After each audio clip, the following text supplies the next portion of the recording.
On fait son choix, la destinée, on peut la maîtriser. Non, c'est bon. Si on est con, on est con. Si on est... De toute façon, moi je dis que la connerie, à mon propos, c'est la décontraction de l'intelligence. C'est qui ça? Pascal? Donc de temps en temps, je peux me permettre de... Allez. Merde. Putain. Arrête de me faire rire, gros. Regarde là-bas. Qu'est-ce que tu vas inventer encore, toi? C'est bon, tu peux rester.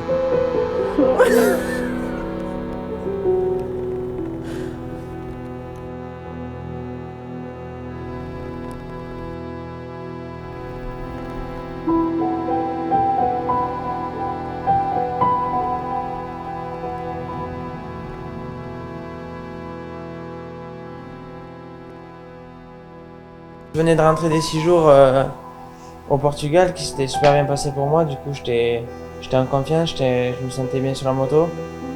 J'ai repris l'entraînement après une pause hivernale avec Jérémy. On est allé s'entraîner sur notre train privé. J'ai réaccéléré dans la pelle, ça m'a envoyé sur l'extérieur de la piste. Et face à un arbre, du coup, j'ai vu l'arbre, j'ai jeté la moto un peu trop tard. Du coup, elle est revenue sur mon genou et m'a pris le genou en hyperflexion. J'ai ressenti une douleur vraiment intense. On est allé passer des radios. Suite à ces radios, les radios ont pas trouvé de fracture au niveau osseux. J'ai appelé mon chirurgien directement, qui m'a fait passer un IRM la semaine d'après. Et l'IRM a révélé que je me suis cassé les ligaments antérieurs, extérieurs, ménisques. On a pris la décision que je me fasse opérer pour revenir plus fort.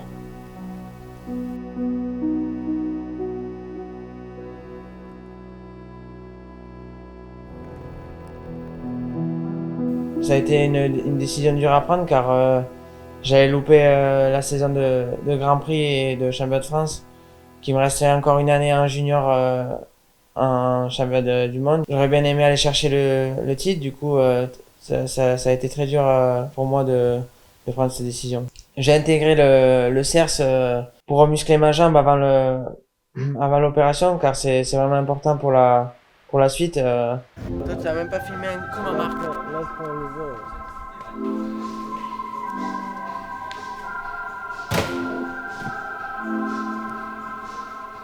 Suite à mon séjour au CERF, j'ai rencontré des sportifs de haut niveau d'autres disciplines, dont le rugby, le foot, le judo. J'ai pu travailler avec ces personnes qui m'ont fait garder la motivation et aller de l'avant.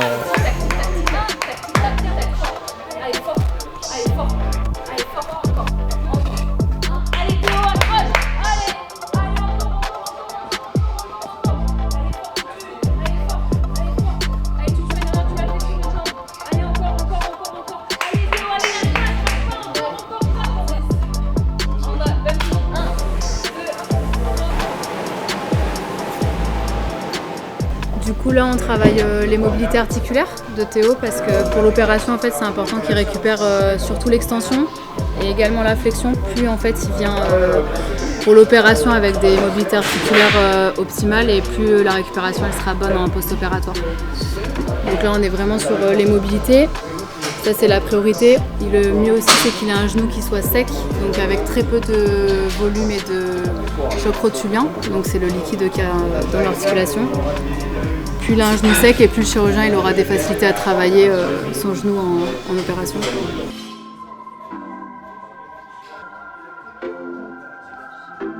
un peu grognon. Le matin déjà il grogne. Il grogne. Il arrive, il grogne. Ouais, attends, ça me casse les couilles et tout. Après, il se calme. Après, je lui mets une mandale, il se calme. Après, il revient, il râle. Donc, je lui remets une mandale. Après, il s'y met, mais il boude. Parce qu'il a perdu la calotte, ça. Après, il s'y remet, mais il boude. Non, en vrai, c'est pas. Et après, l'après-midi, pépite.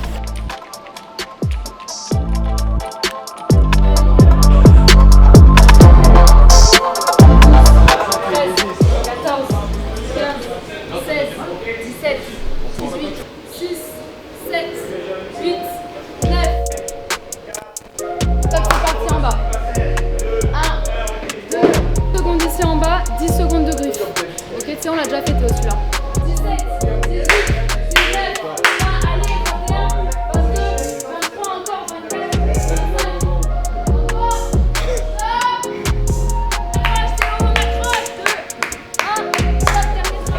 Non, après, il faut que Théo il comprenne que c'est hyper important la rééducation préopératoire. En fait, c'est ce qui va déterminer la suite. Surtout qu'il a eu des genoux qui ont été pas mal abîmés. Donc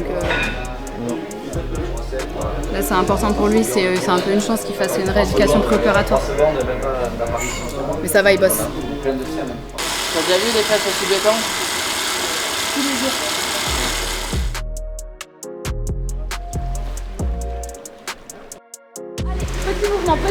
Petit mouvement, encore, dynamique. Encore, stop. Encore, stop.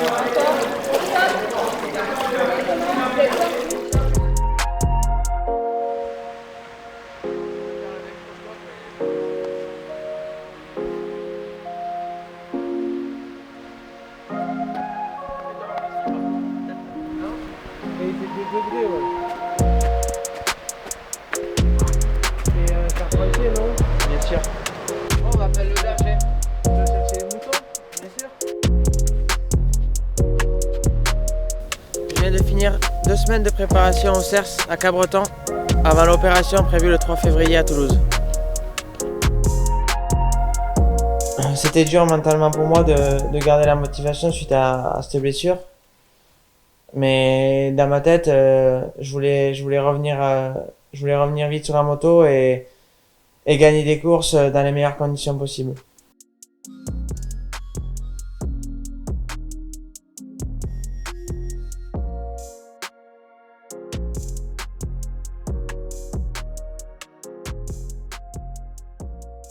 J'ai eu beaucoup besoin d'aide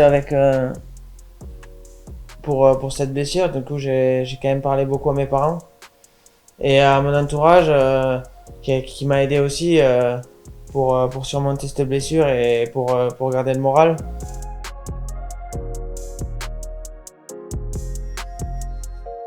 Ça descend, non? Ça monte. On est où? Hôpital de Toulouse. Pourquoi faire? Une chirurgie du genou gauche, les ligaments antérieurs.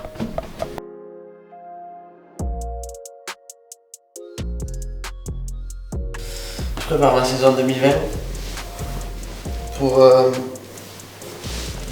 ma nouvelle tenue Kenny.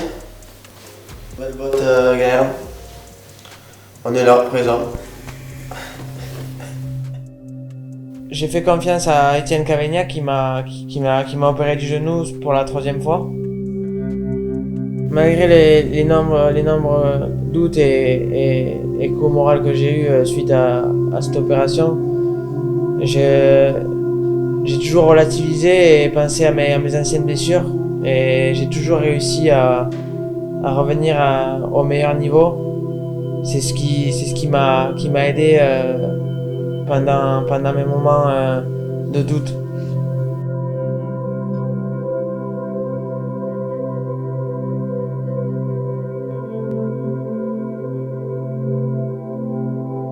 Ben, cette année, je me suis blessé quand même à cause de l'envie. J'avais trop envie de bien faire, du coup je me suis surentraîné et la fatigue m'a fait que je me suis quand même blessé.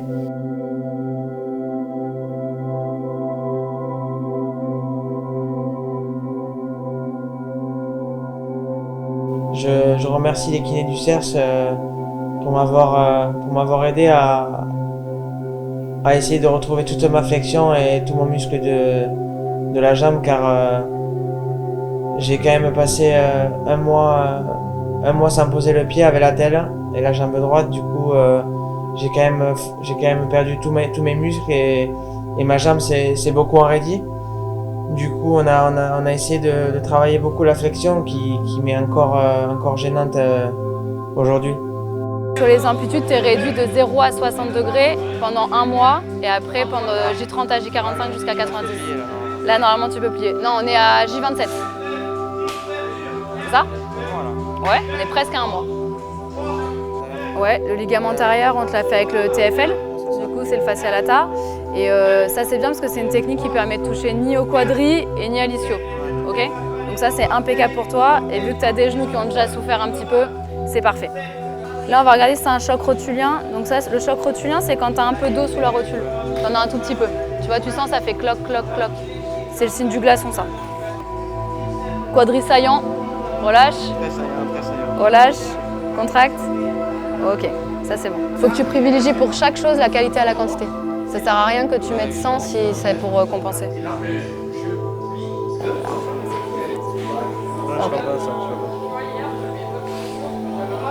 Okay. Quand j'avais arrêté la morphine, j'étais pareil, j'avais froid tout le temps. Et les médecins maintenant? Tu donnes les effets secondaires? Bien sûr, je sais. C'est la première fois que je galère à plier. Pas bon. Pourquoi tu galérais pas? Voilà, après t'as... Ah, sur les autres opérations? C'est pas la même opération. Bah là, c'est pas la même. Non, mais enlève ta jambe, je peux descendre. Seul, je peux descendre. Voilà. Là, je descends comme ça, mais je descends. Ça a rien de faire les yeux de biche comme ça pour pas que je plie, hein? Non, mais...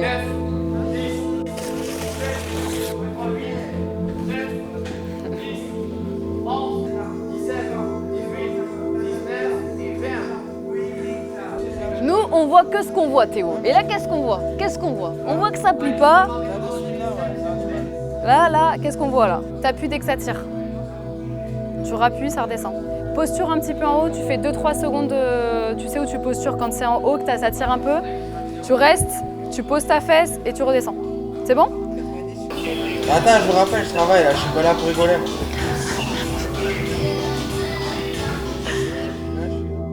J'ai eu la chance de travailler avec de super kinés au CERS et surtout Flo qui m'a aidé avant et après l'opération à bosser et à garder ma motivation.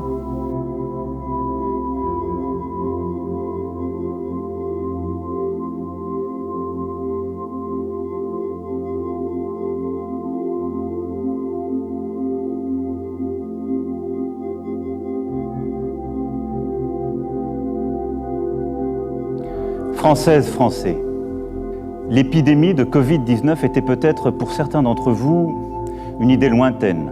2 semaines après mon opération, j'ai appris qu'ils confinaient en France. Du coup, on n'a pas pu continuer au CERF. Je me suis confiné chez Nathan. Comme lui s'est blessé aussi, on s'est dit qu'on pouvait travailler ensemble et se motiver ensemble pour trouver des exercices et puis pour pas qu'on soit seul à travailler, pour qu'on s'aide. Du coup, après, j'ai commencé le vélo à l'intérieur, en entraîneur, et puis 3 mois après, j'ai commencé le vélo à l'extérieur. C'est là où j'ai recommencé à un peu voir l'extérieur, on va dire, et à rouler en vélo, vraiment. J'ai attaqué sur 2 mois un protocole de foncier, et du coup, c'était du vélo 5 fois semaine. C'est-à-dire 12 heures de vélo par semaine. C'était quand même très dur parce que c'était long, c'était des sorties de 5 km. C'était quand même pas facile mentalement, seul. J'ai eu des moments où j'en avais un peu marre de faire du vélo au bout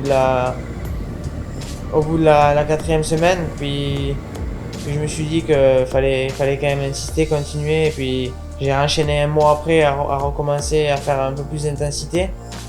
On est parti 2 fois 2 semaines à Font-Romeu avec Jérémy pour bosser en altitude.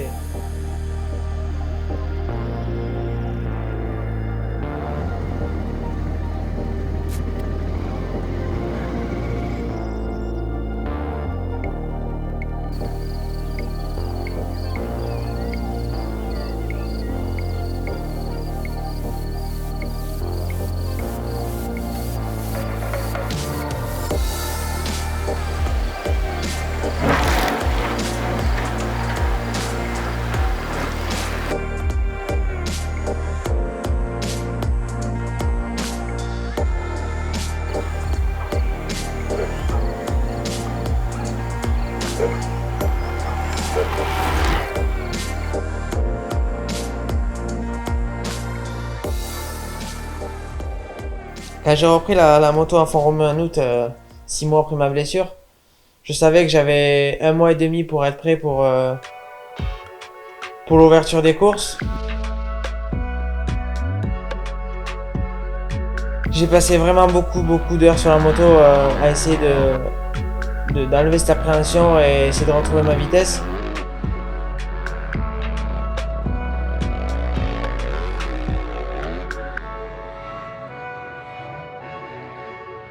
L'an dernier, j'ai roulé en 2,5 au mondial et en 300 au championnat de France. Du coup, de changer de cylindrée, c'était un peu compliqué à chaque course. Du coup, avec le team, on a préféré faire une même cylindrée et j'ai choisi la 300 parce que je me sentais mieux dessus et que je préférais.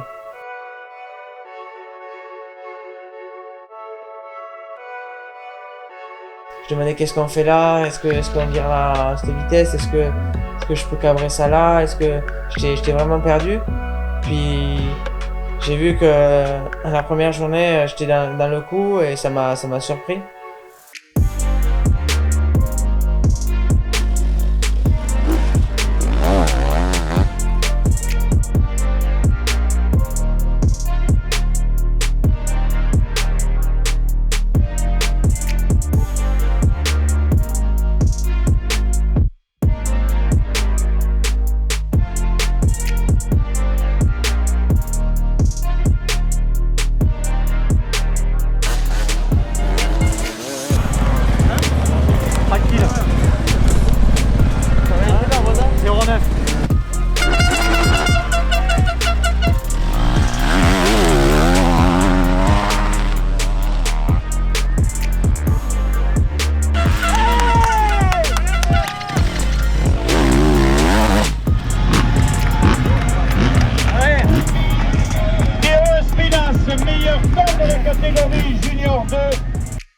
Pour moi, après 1 mois et demi d'entraînement et 6 mois sans moto, c'était de gagner le mondial, c'était quelque chose d'énorme pour moi. Ça m'a mis les larmes aux yeux de gagner devant le public français en plus. À cause du Covid, on a eu la saison raccourcie et très intense. J'ai quand même réussi à dominer le championnat du monde en junior cette année.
Juniors 2 Teo Espinas.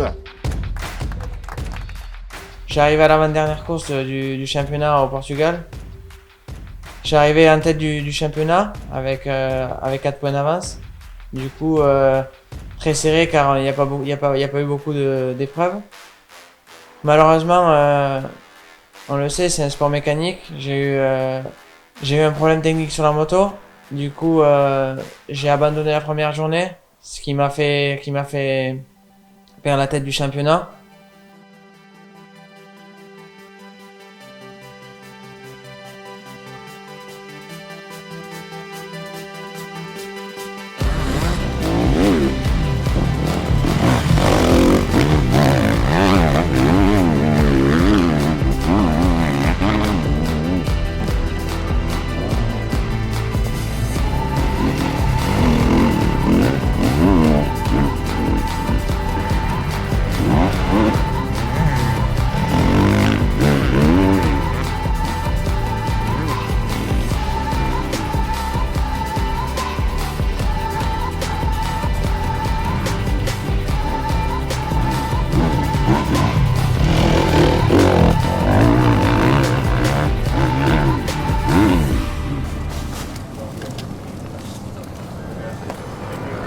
tout essayé de démonter, j'ai pas réussi à trouver la panne et j'ai pas pu entamer la journée.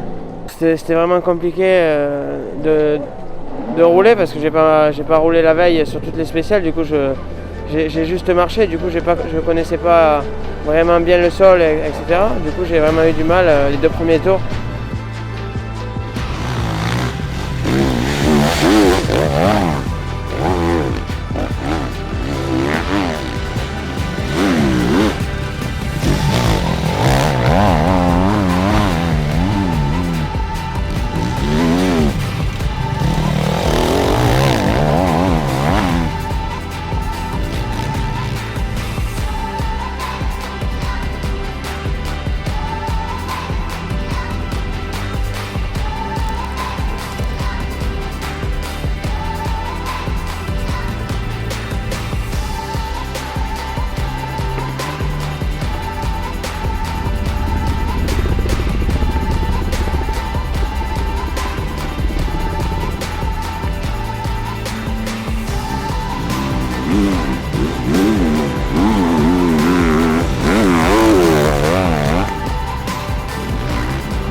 Je finis donc vice-championne du monde de scratch cette année. Je suis déçu de ne pas être champion. Ça me motivera encore plus pour essayer de bien rouler en élite l'année prochaine. Pour l'année 2021 et 2022, j'ai signé 2 ans en élite avec Honda Red Moto pour participer au championnat du monde et au championnat d'Italie. Du coup, j'arrête le championnat de France pour mes 2 prochaines saisons. Je remercie Sherco. Depuis 3 ans, je suis à l'usine. Je remercie toutes les personnes qui ont été là pour moi, pour ma blessure et pour ma vie de tous les jours. Tous mes sponsors qui m'aident. J'espère les revoir en 2021. Et merci à tous. Ça, c'est fini. On a fini. On avait du mal d'essayer des jours pour on s'en finit. Le mal nous guette. Pourquoi tu rouspètes? Des pépettes avec notre pépette. Je suis pas un ange, mais tu dis Mon sourire d'enfer.